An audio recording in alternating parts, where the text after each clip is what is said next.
Hey folks, this is Nick with Kognitos again. So now that we've got this playground created and it does something of some level of value, what we want to do is we want to make this into a process. So we're going to promote it to a process. Now, I just want to show you before we go in there, there's no process in here at all. And so we only have, in the playground, we only have the one playground that we've been working on. And just as a reminder, what this process does is it takes this remittance right here, extracts the payment number, the customer number, and the date from this document, and as well as the table. I'm sorry, as well as the table below it. So this table right here takes this, extracts those three data points plus the table, removes the total line, makes this into an Excel file, and then emails all that information off in a nice tidy little package that looks like this. And so that's what we're doing in this playground. And so now we're going to take this playground and turn it into a process. So we're going to create the process. And so, as I mentioned previously, we do have enforcing naming conventions, so that naming has to start. The name has to start with two, and then do something, right? So get the remittance data, right?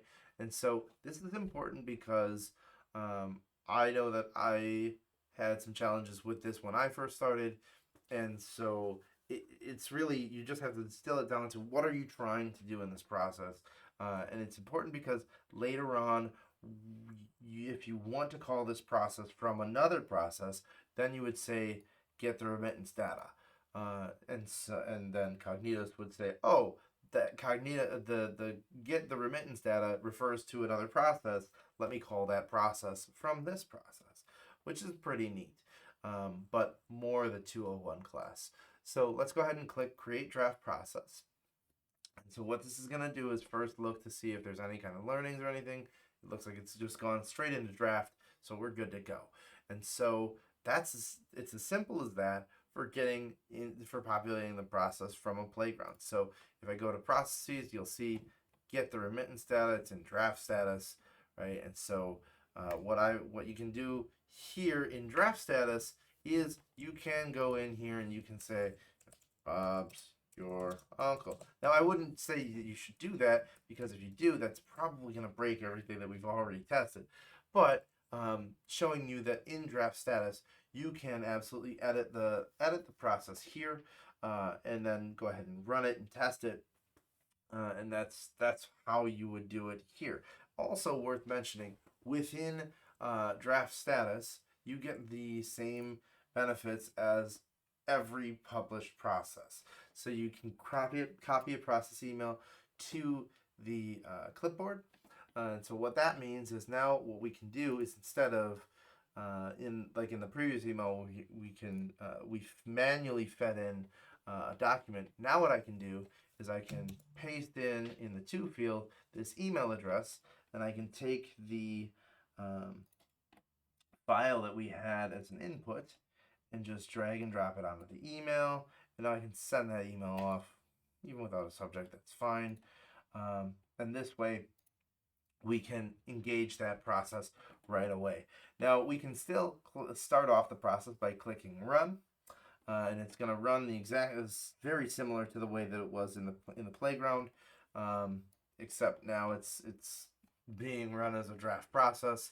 And so the first time you run it, my experience has been it takes a little bit of time to get the worker up and running. So that's fine. While we're waiting on that, we can talk about what's happening behind the scenes. So what's happening is we are actually engaging through AWS at this moment and other platforms in the future. It's serverless code, right? And so basically we're executing code, taking code behind the scenes and sending it over to AWS and saying, I don't really care which server you use to process this. We're just sending it over. And then AWS is going to send us a response back saying, here's the result of the code that you gave me earlier. And so that's what's happening behind the scenes when you see this little guy say processing. And so remember earlier we mentioned that we didn't save that file in. And so I'm going to bring that file in right now. Let me go ahead and select the method of upload. And I'm going to, if you don't mind, from the other screen, I'm just going to drag and drop here. Just for testing purposes, I'm going to go ahead and always use this answer. We can always delete that if we need to. And so I'm going to put it in draft and publish mode. That means that once we publish this, it will still, it could still save it. Actually, you know what? I've changed my mind. I'm going to uncheck it. We'll leave it unchecked. We're only going to do this for publish mode. We'll save it, save the attachment as the attachment right now. And so this is running, and we're going to let that run. In the meantime, you'll see that there's already another run in there, and that's from the one that we started with the email. And so I can tell because here's the listed attachment name, whereas if you kick it off manually, it can't possibly have an attachment because it's not kicked off via email. And so we'll go into that one and see. Look at that. It's hit an exception down at the controller's name. And so what we'll do is we'll go ahead and write in the answer. Kognitos.com. And I'm going to always use this answer for this process. And just we'll keep it there. Well, no, we'll do publish mode too. Why not? And we'll hit submit. And so now we have a learning in draft mode and in publish mode. This has completed. It's done. So we'll have an email come through in just a moment. Now, let's go back to the runs, and we hit another exception here. Oh boy. So, and this looks familiar, doesn't it? Look, there's an available learning. So there's a couple of ways that we can resolve this. So we could absolutely go in here and do write an answer. We could do that, or we could also look at the available learnings, right? And we could apply this learning by clicking here. We could also simply do retry.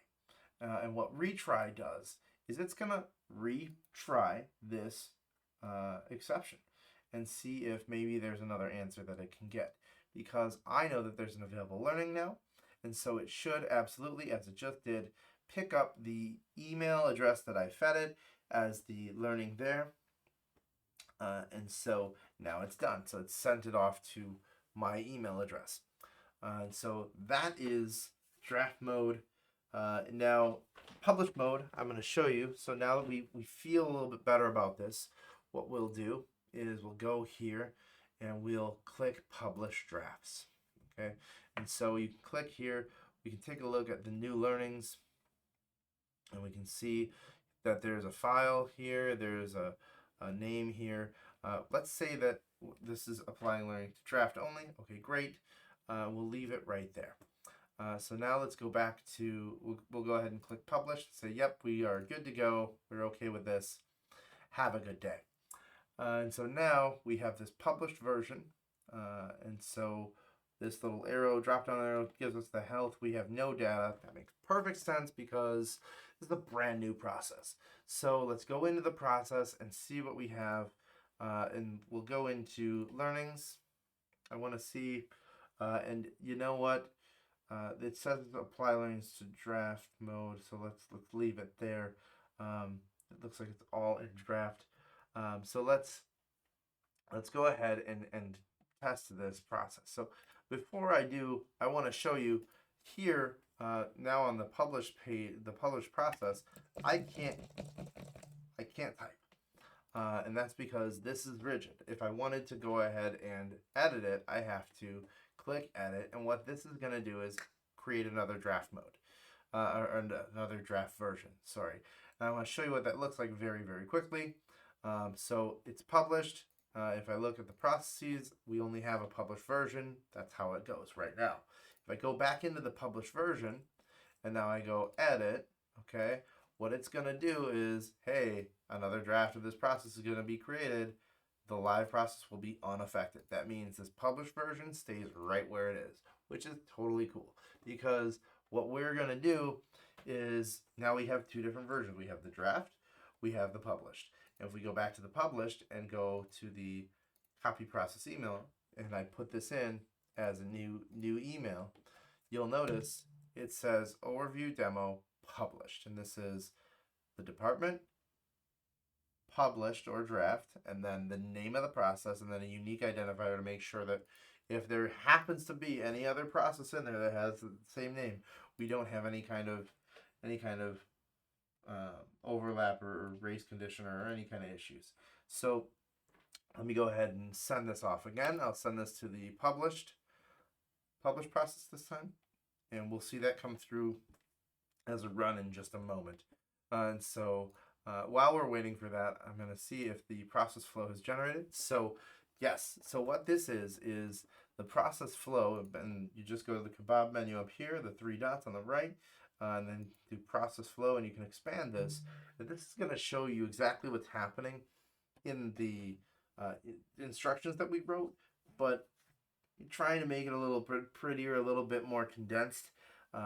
Here you can see it's a pretty small process, so there isn't a lot of summary to be had, and so that's how it is right now. But if you have a larger process, that is a tremendously helpful feature. And so I'm going to go into the view runs. Sorry guys, it's already finished. So we have the remittance advice in here. I just want to see here if we're getting this. So we got the attachment here, and so this is where it's important the verbiage of getting the attachment. So this way we can set up here, you can see the attachments are right, and it's this remittance advice.